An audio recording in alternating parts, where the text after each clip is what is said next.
क्या कनखजूरे जैसा कोई जीव 8.5 फीट लंबा और 45 किलो से ज्यादा वजनी हो सकता है? इस सवाल का जवाब है हाँ, हो सकता है। अभी हाल ही में फ्रांस के अमोंट सिउलेस माइंस लेग्रस्टेट जीवाश्म स्थल से युवा आर्थ्रोपोड के 2 कंकाल मिले हैं। ये 6.5 फीट लंबे यानी लगभग 2 मीटर लंबे हैं। हड्डियों की पहचान करने वाले वैज्ञानिकों की रिपोर्ट कहती है कि यह कार के आकार के कनखजूरे जैसे प्राणी हैं। कह सकते हैं कि आर्थ्रोपोड का अब तक का सबसे बड़ा जीवाश्म हमें मिला है। साइंटिस्टों की स्टडी बताती है कि 346 मिलियन से 290 मिलियन वर्ष पहले भूमध्य रेखा के पास के जंगलों में यह रहता था। उस समय के ऑक्सीजन युक्त शुद्ध वातावरण में यह 8.5 फीट लंबा और 45 किलो से अधिक वजन का हो सकता था। फ्रांस में क्लाउड बर्नार्ड लियोन बासाब विश्वविद्यालय के जीवाश्म विज्ञानी मिकेल लेहेरिटियर के मुताबिक 18 सेंचुरी के इस आर्थ्रोप्लूरा का पूरा सिर हमें नहीं मिला है, लेकिन इसके बाकी स्ट्रक्चर से हम अब इसकी आंखें और सिर की स्थिति का पता आसानी से लगा सकते हैं। वे कहते हैं कि विशाल आर्थ्रोपोड ने दशकों से जीवाश्म विज्ञानियों को भ्रमित कर रखा था।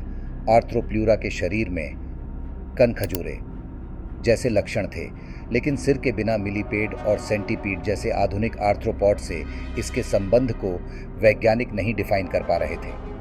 हालांकि ये दोनों आधुनिक जीव एक जैसे दिख सकते हैं, लेकिन आर्थ्रोप्लेरा के अस्तित्व में आने से बहुत पहले वे लगभग 440 मिलियन वर्ष पहले अलग हो गए थे।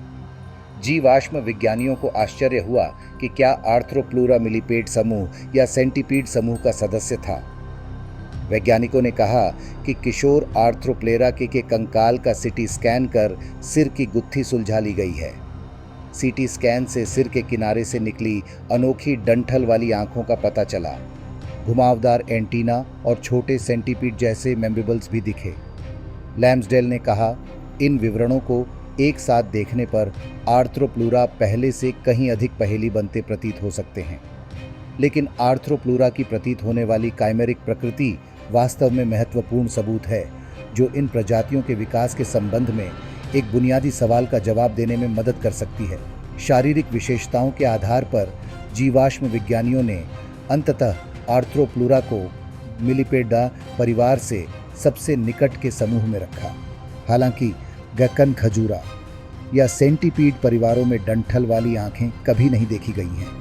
आर्थ्रोप्लूरा को व्यापक रूप से स्थलीय माना गया है, लेकिन आइस्टॉक आमतौर पर क्रस्टेशियंस जैसे अर्धजलीय या पूरी तरह से जलीय जानवरों में पाए जाते हैं। लैम्सडेल कहते हैं कि यह सिर एक किशोर का है, इस कारण इस जानवर के विकास क्रम को समझने में थोड़ा भ्रम हो सकता है। वयस्कता होने पर अपनी डंठल वाली आंखें खोने से पहले किशोर वय में आर्थ्रोप्लूरा ने पानी में अधिक समय बिताया होगा।